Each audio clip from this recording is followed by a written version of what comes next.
Orang yang tidak memiliki takwa dan dia memiliki dunia, bahaya.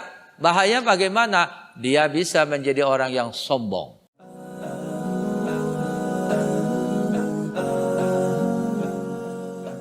Bismillahirrahmanirrahim. Assalamualaikum warahmatullahi wabarakatuh.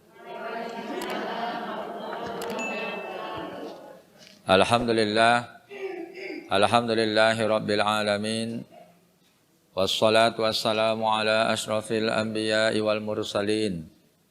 Sayyidina wa habibina wa syafi'ina wa dhukhrina wa maulana Muhammad.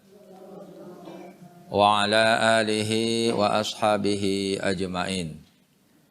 Rabbi shrah li sadri wa yassir li amri wahlul 'uqdatam min lisani yafqahu qawli. Allahumma aftah alaina hikmataka wansur alaina min khazaini rahmatika ya arhamar rahimin, amma ba'.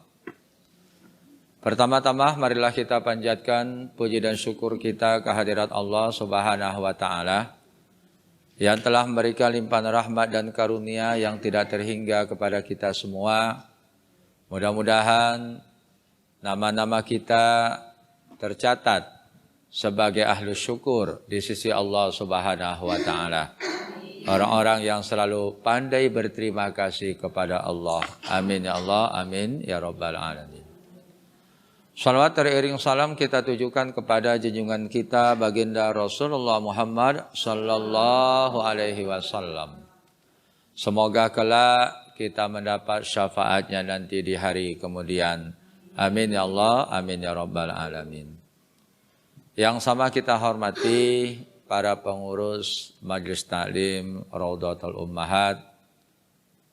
Yang terhormat Ibu Indar beserta para pengurus yang lainnya. Kita doakan semoga selalu diberikan kesehatan oleh Allah Subhanahu wa taala. Ibu Erlin yang telah menghubungi atau menjadi wasilah sehingga sampainya saya di tempat ini, dan juga para pembina-pembina Majelis Taklim, para orang tua, para ibu yang insyaallah kita semuanya diberikan kemuliaan oleh Allah Subhanahu wa taala. Alhamdulillah pada hari ini di dalam bulan Sya'ban yang kita kalau tidak salah sudah memasuki minggu yang kedua daripada bulan Sya'ban ini. Mudah-mudahan kita selalu diberikan kesehatan oleh Allah Subhanahu wa taala sampailah kita nanti pada Ramadan tahun ini dapat melaksanakan segala amalia-amalia yang ada di dalam bulan Ramadan, dan semoga kita diberikan panjang umur dan kesehatan oleh Allah Subhanahu wa taala. Amin ya Allah. Para ibu yang dimuliakan oleh Allah Subhanahu wa taala. Alhamdulillah bertemu kita pada hari ini dalam suasana lampu yang menyala.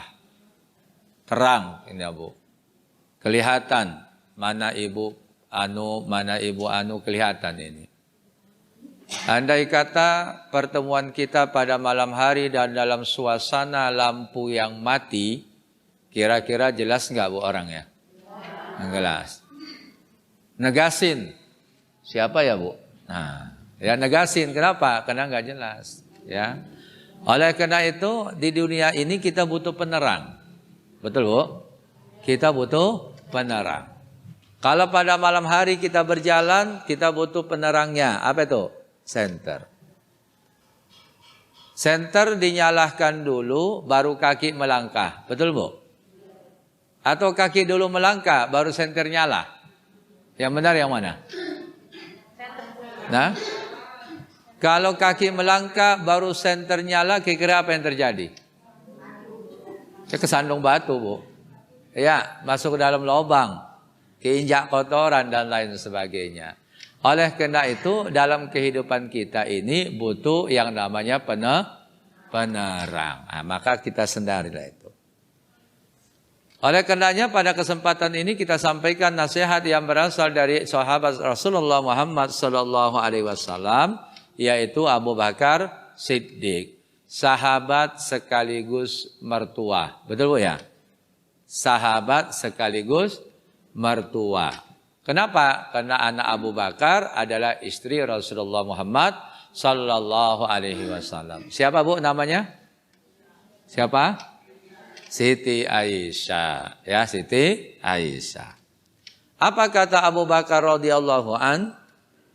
Abu Bakar Siddiq radhiyallahu an mengatakan bahwa kegelapan itu ada 5 dan lampunya atau penerangnya ada 5. Jadi kegelapan 5, penerangnya 5. Kalau ini kegelapan nggak ada penerangnya, bahaya.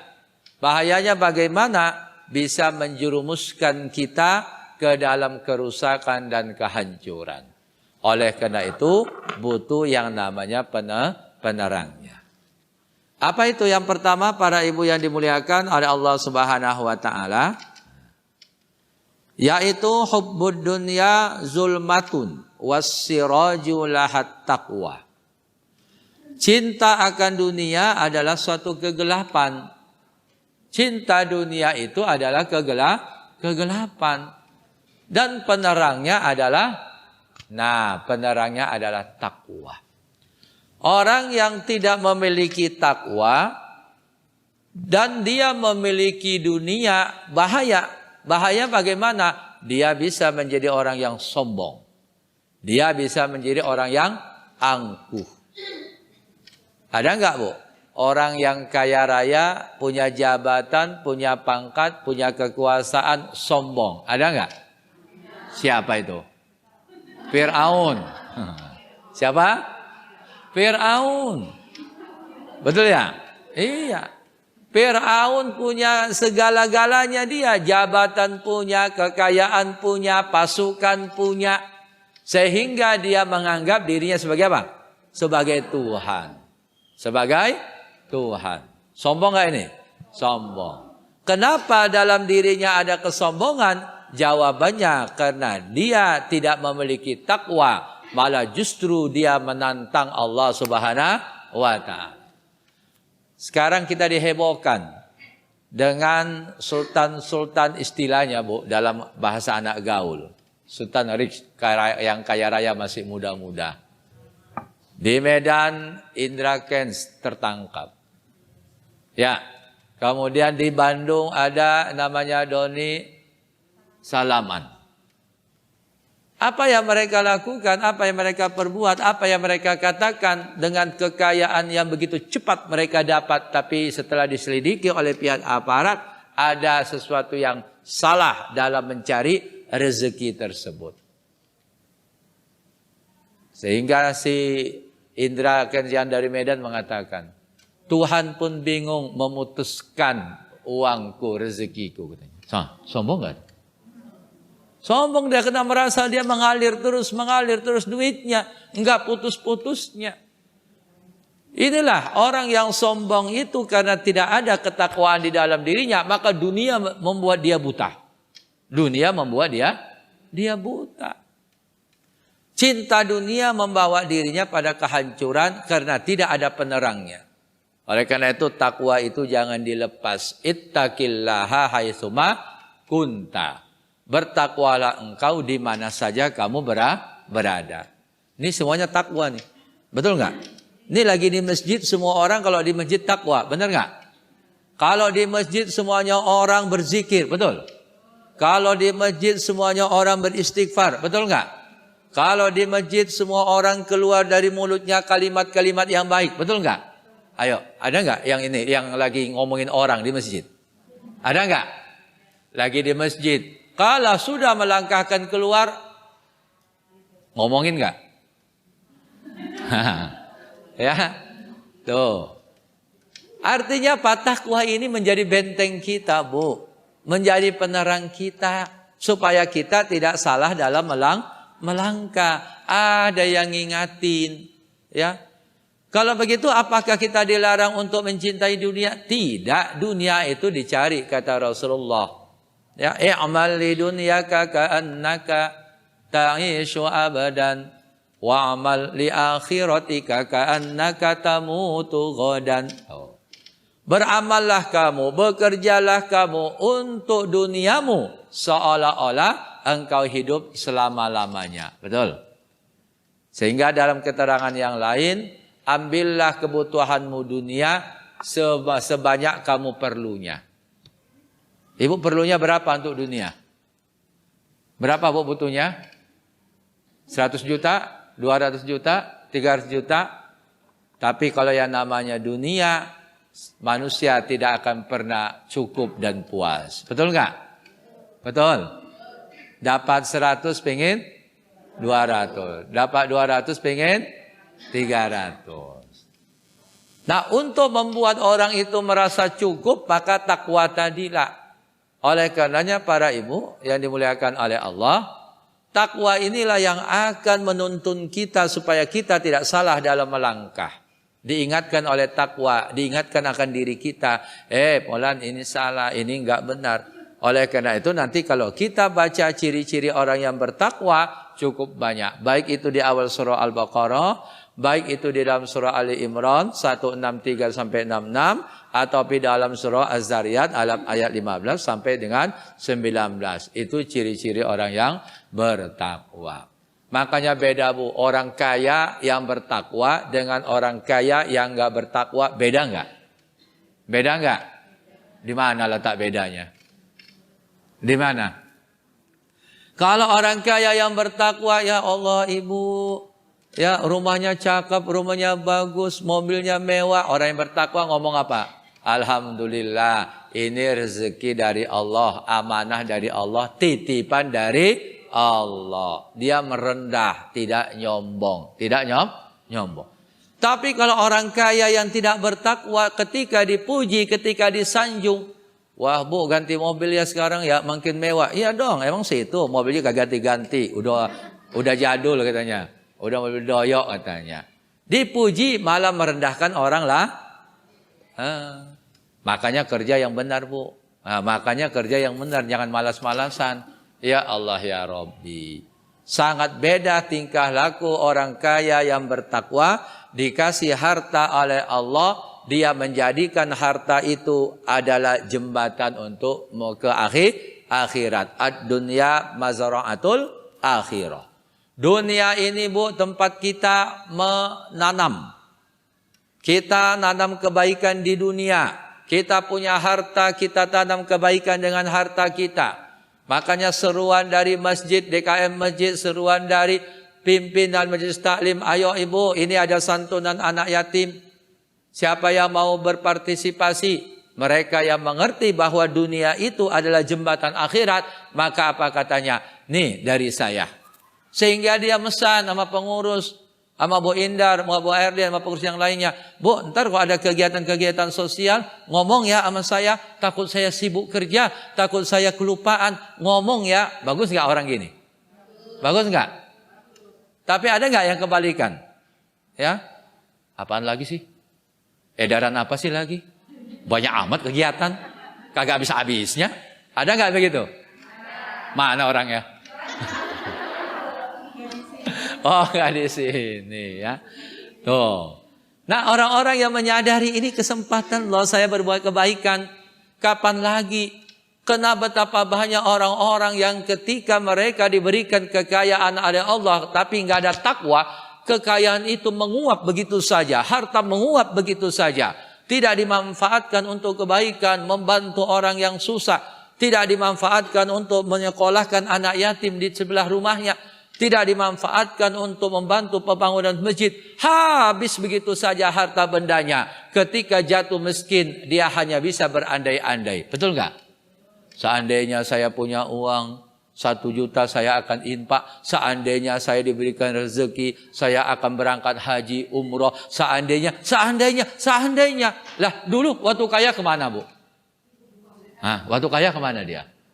Nah inilah penyakit manusia. Ketika mereka diberikan harta oleh Allah, kekayaan oleh Allah, karena tidak ada takwa, tidak ada penerangan, maka dunia ini menyebabkan dia lupa kepada Allah Subhanahu wa Ta'ala. Maka nasihat yang pertama dikatakan, cinta akan dunia adalah suatu kegelapan dan lampu penerangnya adalah takwa. Alhamdulillah, ibu-ibu yang hadir ngaji hari ini sudah punya lampu penerangnya takwa. Amin. Ada yang nggak bilang amin? Nah, ya. Jangan dipadamkan lampunya, Bu, ya. Jangan dipadamkan, ya.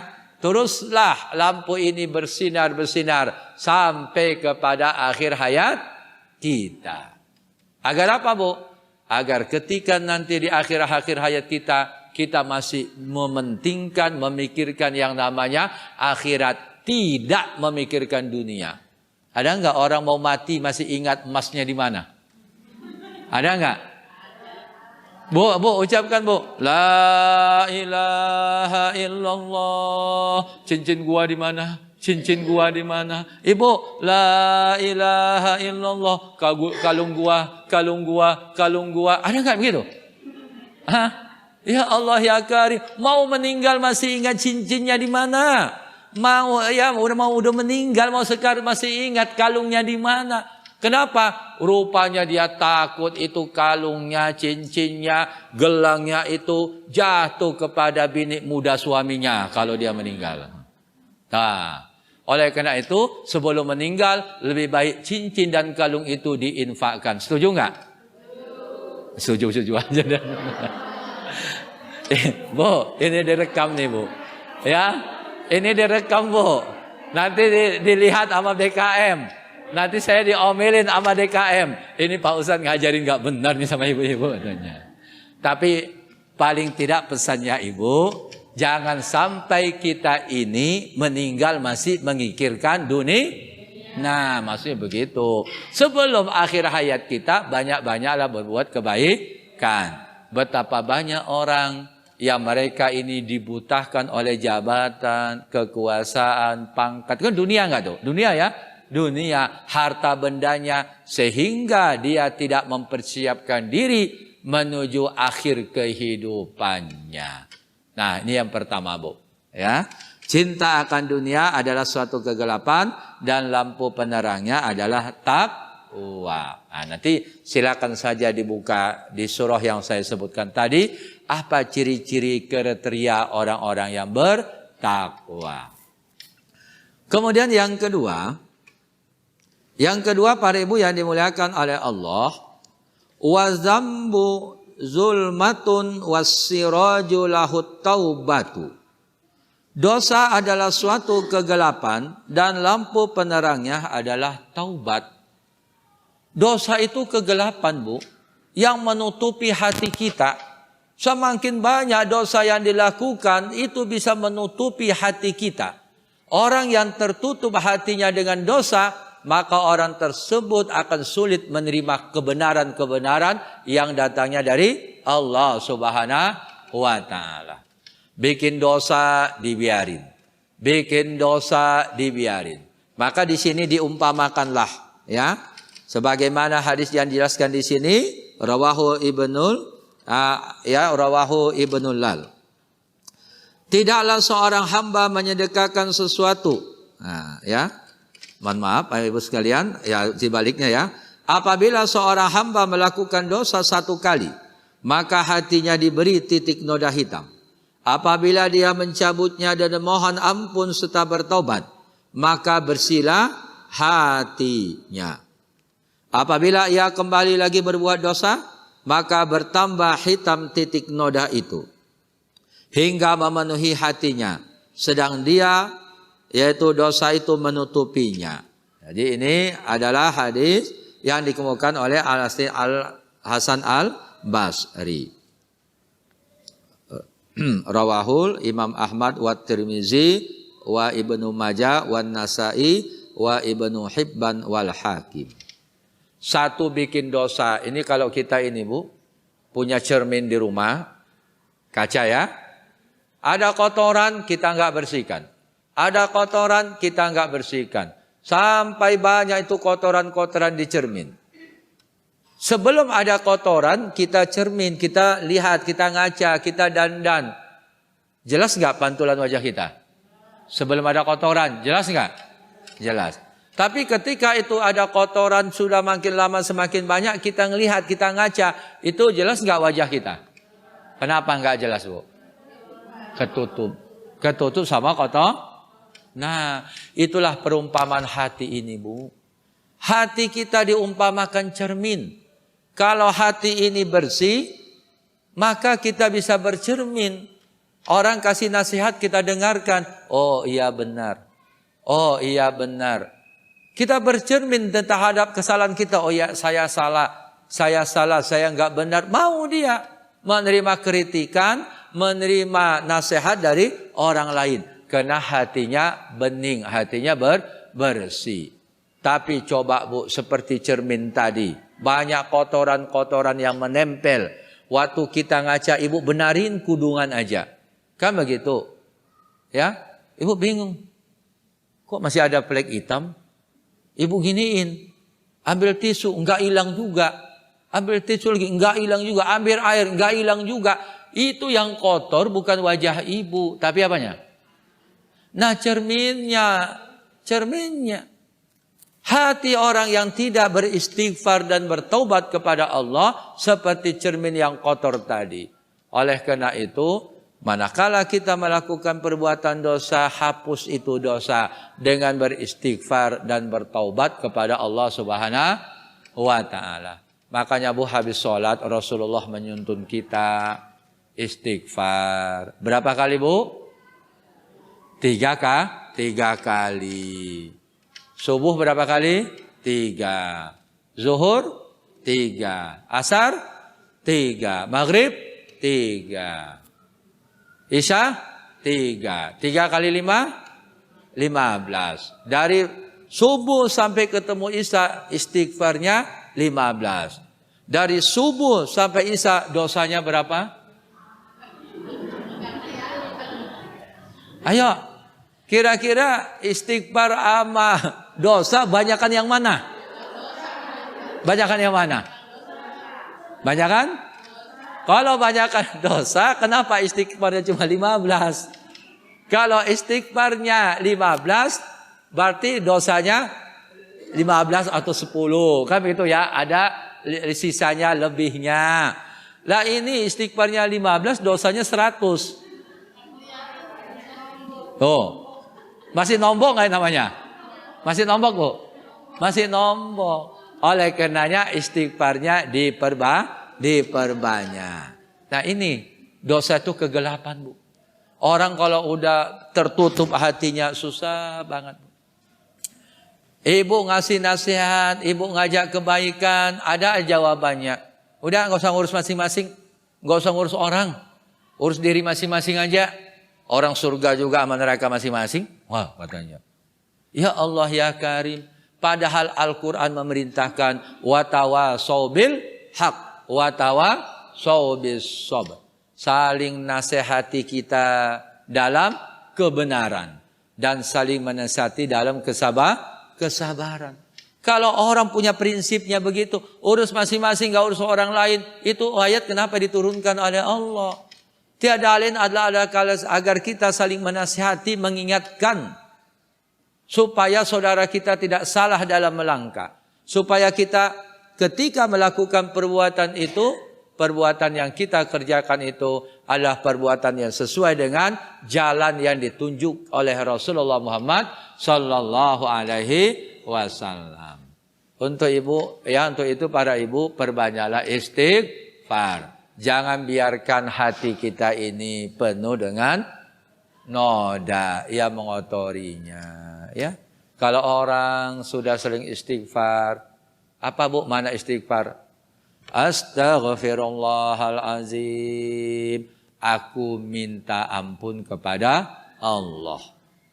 Kita doa, ya Allah hambamu yang banyak dosa ini. Betul nggak Bu? Ada nggak orang yang ngomong, ya Allah rasanya hambamu nggak punya dosa? Ada nggak ngomong gitu? Ada nggak? Nggak ada Bu. Pasti kita ngata, ya Allah hambamu yang hina ini. Betul nggak? Hambamu yang penuh dengan dosa dan noda ini. Mohon kasih sayangmu ya Allah. Mohon pengampunanmu ya Allah. Apa maknanya? Orang yang sering beristighfar. Mohon ampun. Bermunajat kepada Allah. Mengakui kesalahan-kesalahannya. Itulah orang-orang yang dalam kehidupan sehari-harinya dia tidak akan mau menyakiti hati orang lain. Betul nggak? Dia takut berbuat dosa. Makanya ada orang kalau ngomong mohon maaf ya. Ada kata-kata maafnya dulu. Ada nggak gitu, Bu? Ada nggak? Tapi kalau setiap ngomong pakai maaf, ibu yang dengerin puyeng nggak, Bu? Asal ngomong, mohon maaf ya. Belum lagi ngomong udah mohon maaf dia, Bu ya. Tuh. Tapi gitulah cerminan hatinya, dia nggak mau nyinggung orang. Di awal dia pengomong dia mohon maaf nih punten nih ya, kalau di bahasa Sundanya ya, punten ini ya mohon maaf. Dia cerita di tengah-tengah ngobrolnya pakai mohon maaf. Udah selesai ngomong, waktu mau pamit dia ngomong maaf ya kalau kata-kata saya ada menyinggung perasaan. Ada nggak orang begitu, Bu? Ya Allah, bagus nggak begini? Ya Allah. Dia nggak mau berpisah dari temannya itu meninggalkan prasangka yang jelek. Dia tidak mau ketika berpisah dengan orang-orang yang diajaknya ngomong meninggalkan ketersinggungan, meninggalkan sakit hati. Ada nggak orang meninggalkan pertemuan kemudian dia pergi masa bodoh, orang itu sakit hati atau enggak? Ada nggak begitu? Ada. Udah dia pergi, apa kata yang temannya di situ? Gua jujur aja, gua sakit banget hati gua katanya. Kan begitu ya? Ya Allah, itu kalimatnya nyelekit banget. Saya kalau nggak memandang empok yang tuaan, saya mau udah berantem aja tahu sama dia bawaannya katanya. Nah begitu. Ternyata ada juga orang yang berbicara tidak memikirkan dampak efek akibatnya, tidak memikirkan dia itu melakukan perbuatan dosa atau tidak. Nah, bagi kita para ibu yang dimuliakan oleh Allah Subhanahu wa taala, maka jalan yang diberikan oleh Allah agar menghapuskan dosa itu adalah memperbanyak istighfar dan bertaubat kepada Allah Subhanahu wa taala. Nah, ini yang kedua, Bu ya. Kita yakinlah ya, nggak ada yang suci yang bersih itu mah. Semua apa kita ustadznya, para ulama pasti ada. Ya, paling tidak dosa-dosa kecil yang khilaf namanya manusia.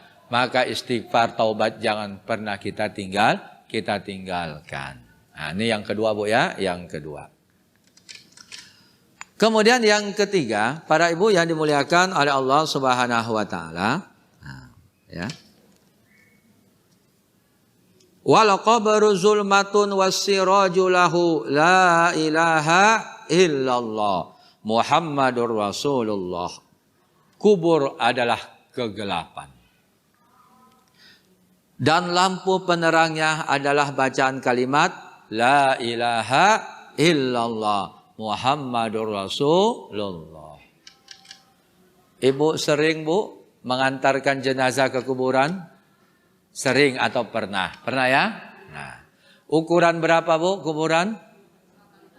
2x1. Kalau udah ditutuplah itu kuburannya gelap atau terang? Nah, begitu gelapnya nggak ada siapa-siapa, Bu. Ya. Makanya sahabat Rasulullah, salah seorang sahabat Rasulullah itu, kalau dia berbicara tentang masalah akhirat, dia tidak begitu khawatir. Tapi kalau berbicara tentang kubur, dia menangis. Kenapa gitu? Karena nanti kalau di akhirat banyak temannya, banyak orang. Betul nggak, Bu? Benar nggak banyak orang? Banyak. Ketika di padang mahsyar kita dikumpulkan, ada nggak kanan kiri kita?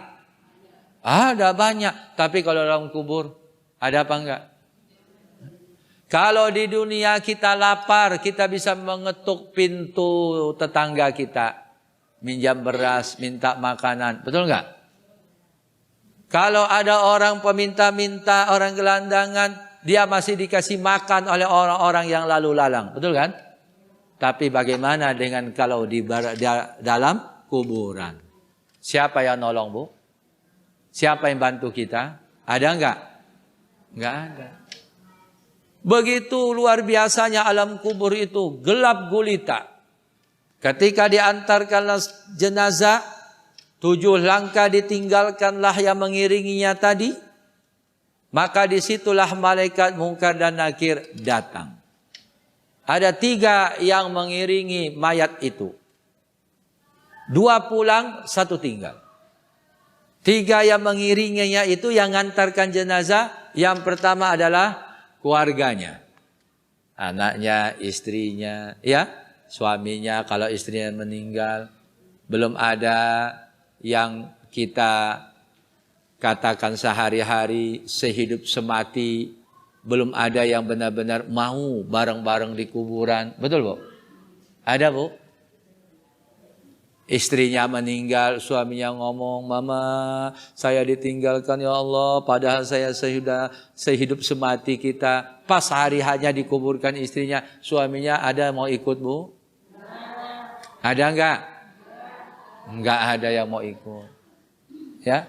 Begitu juga ketika suaminya yang meninggal, "Papa jangan tinggalkan saya, Pak. Jangan tinggalkan saya." Ketika dikuburkan suaminya, kemarin dia ngomong jangan tinggalin saya, pas di kuburan dia mau ikut apa enggak? Nah, enggak ada, Bu, ya. Enggak ada. Ya. Semuanya, Pak, semuanya kembali. Semuanya kembali. Keluarganya mengiringinya, anaknya mengiringinya, suaminya, keponakannya, orang tua dan lain sebagainya. Kemudian yang kedua yang ngiringinya itu adalah harta bendanya. Kalau dia punya mobil, mobil ikut ngantarkannya. Udah dikuburkan, mobilnya tinggal di kuburan atau balik? Balik. Bahkan nanti di rumah jadi rebutan. Betul gak? Kata anak pertama itu jangan macam-macam ya. Nih yang paling tua nih. Tuh mobil bapak gua ya, bagian gua ya katanya. Udah itu. Padahal kuburan masih merah. Kuburan baru baru ditimbun lah mayat itu, baru diuruk lah itu. Di rumah udah rebutan. Ya. Kalau orang tuanya meninggal dunia, anak ada enggak membuat anak jadi serakah? Ada enggak? Apalagi saya katakan tadi, apalagi ibunya waktu hidupnya itu, ya Allah ya Rabbi, kalau pakai cincin nih 5. Masya Allah. Pakai gelang. Pakai gelang. Kalau kondangan heboh. Kalau sholat itu dipakai itu dalam sholat. Apalagi sholat taraweh banyak orang-orang. Ya. Pengen dia nunjukin itu dia pakai cincin yang baru dibelikan sama suaminya. Pas waktu sholat. Imam mengucapkan Assalamualaikum, dia juga Assalamualaikum warahmatullahi. Assalamualaikum warahmatullahi. Digoyang-goyangnya ya, Bu, ya. Digoyang-goyangnya itu cincinnya, Bu, ya. Supaya apa? Yang kanan tahu dia baru beli cincin, baru apa ya, punya cincin banyak. Nah, itu jadi rebutan enggak? Jadi rebutan. Emaknya sakit, apa kata anak perempuannya? "Ma, ini supaya mama lega, ini copotin ya Ma ya. Ntar saya copoti, kakak simpan ya." Simpan sama kakaknya. Wallahu a'lam. Ada yang jujur, ada juga yang mereka yang tidak jujur. Semua berebutan. Oleh karena itu, apa yang dibutuhkan di dalam kubur itu? Tiada lain adalah amal ibadah, amal soleh. Dan kalimat la ilaha illallah itu adalah penerang kita. Makanya di dalam sholat kita bertasyahud. Ya, selain kalimat la ilaha illallah, apalagi Bu yang membuat kuburan kita itu bercahaya? Wudu kita. Wudu kita. Apalagi yang membuat kuburan kita bercahaya? Sholat kita.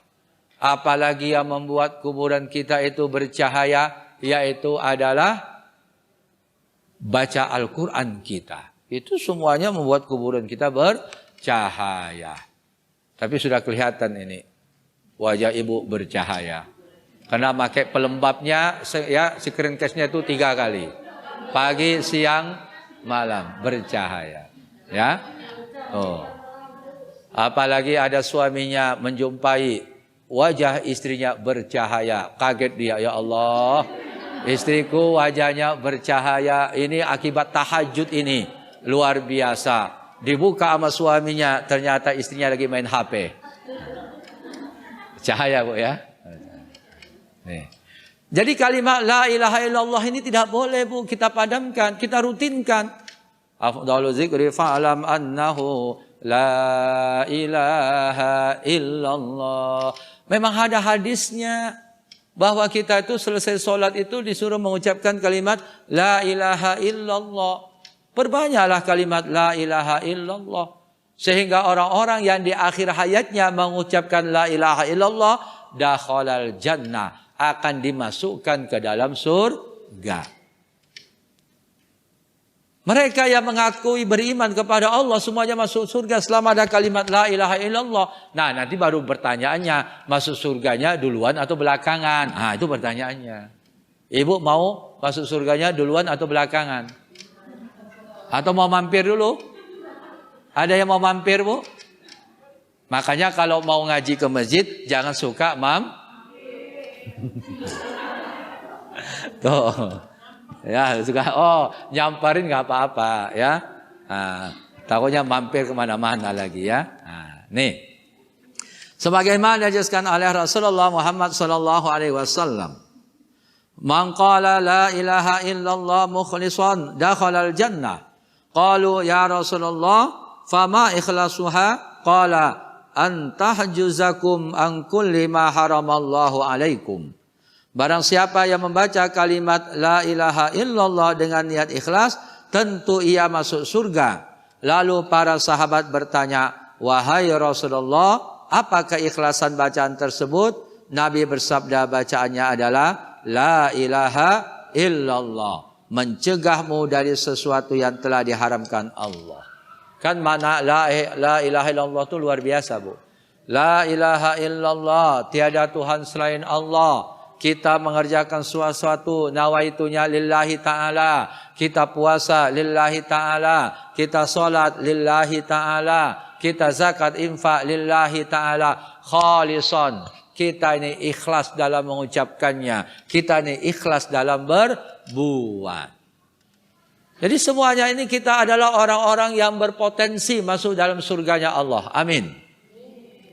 Dijelaskan di dalam hadis, orang yang beriman itu dibuatkan 2 rumah, Bu. Nih, kita ini orang yang beriman, keluarga kita, sanak saudara kita, dan yang lainnya dibuatkan 2 rumah. 1 rumah dibangun di dalam surga, 1 rumah lagi dibangun di dalam neraka.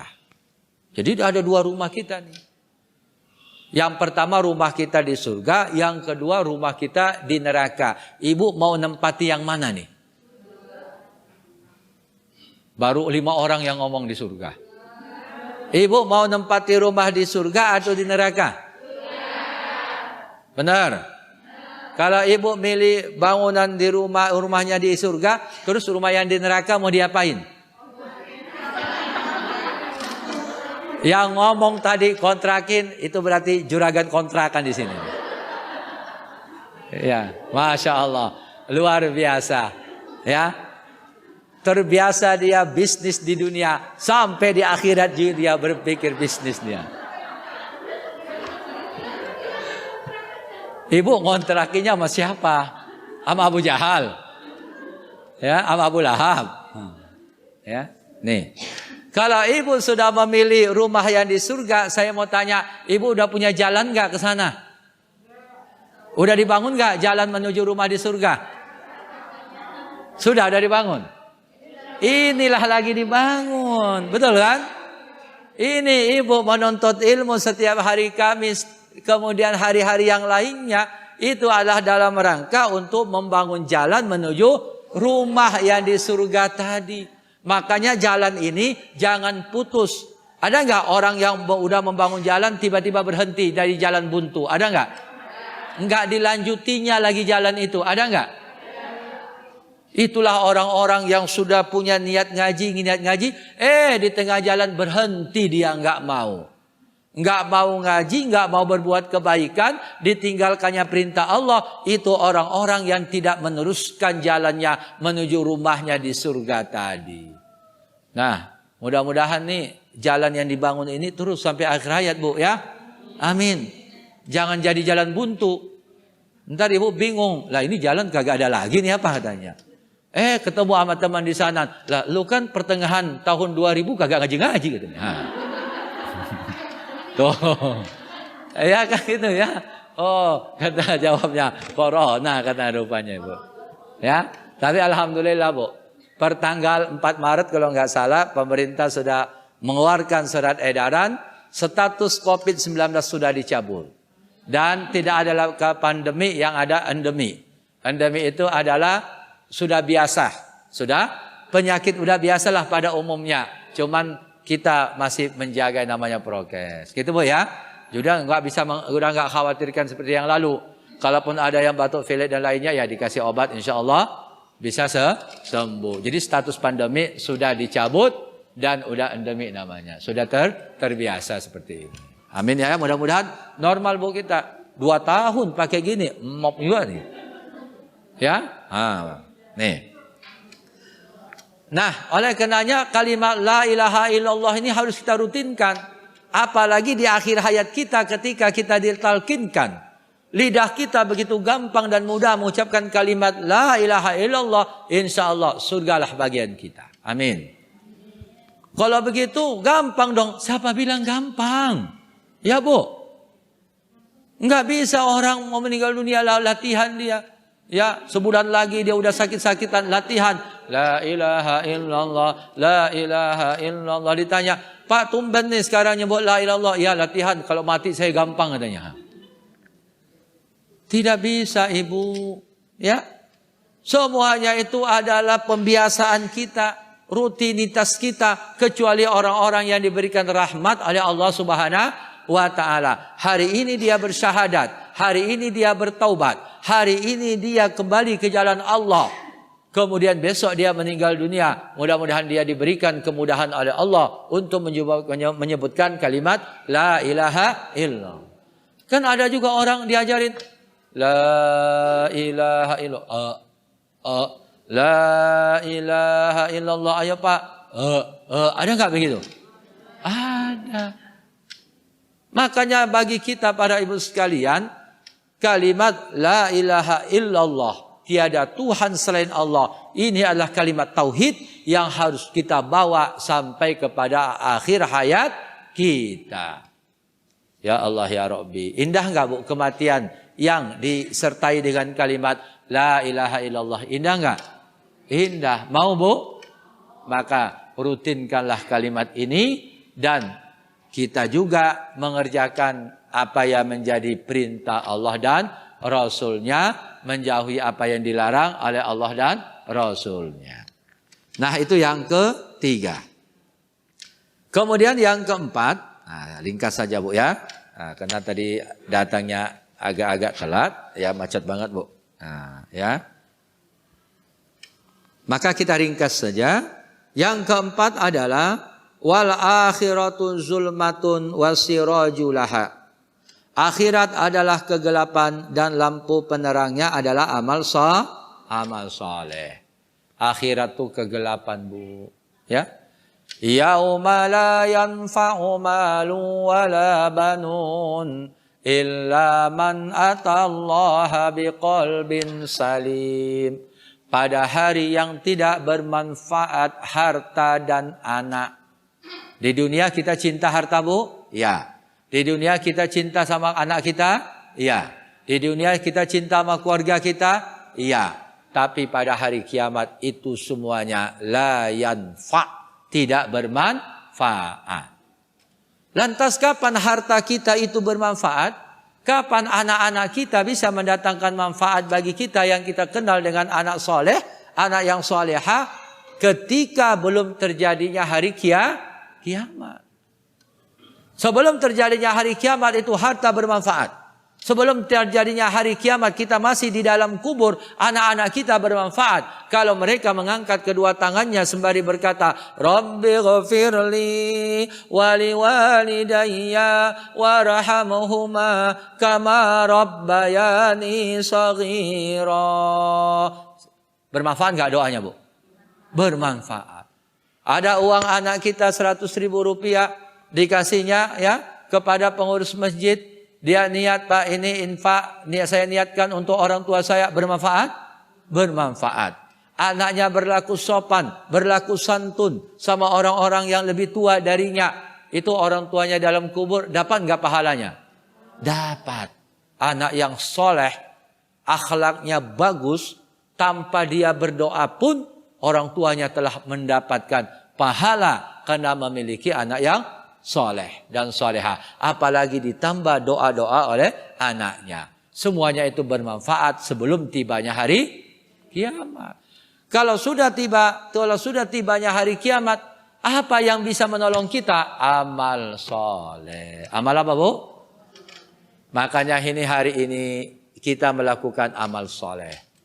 Ibu dari rumah datang kemari melangkahkan kakinya. Amal soleh enggak?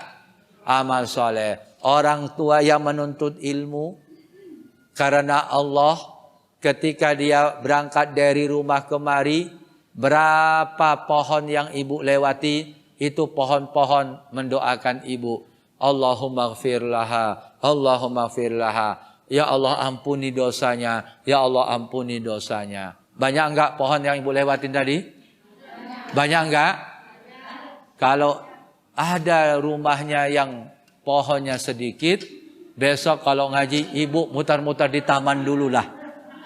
Banyak banget pohon situ, Bu. Betul enggak? Banyak banget pohon di situ, Bu. Ya, mutar-mutar lah dulu. Bayangin aja. Kemudian siapa lagi? Batu-batu yang kita lewati.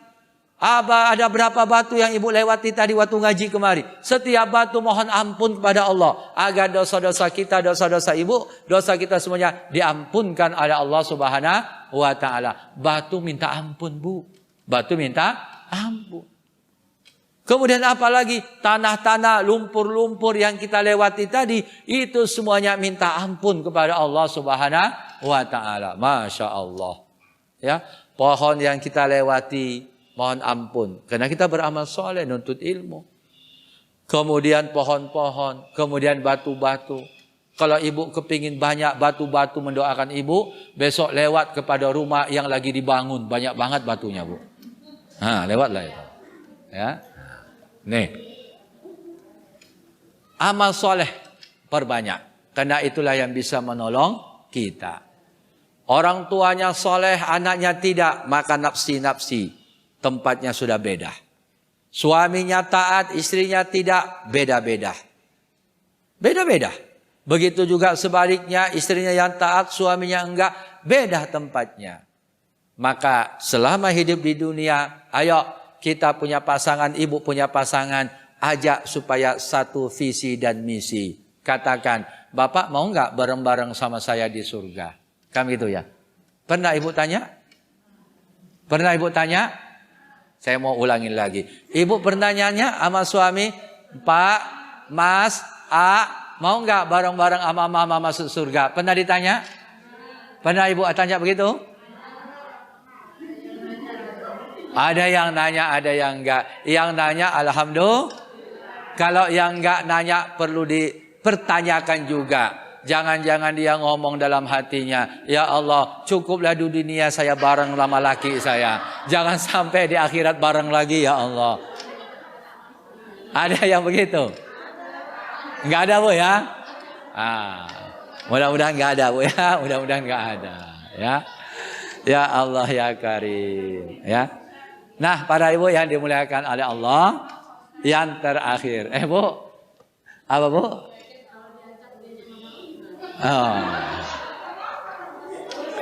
Ngajaknya jangan sekali, ya.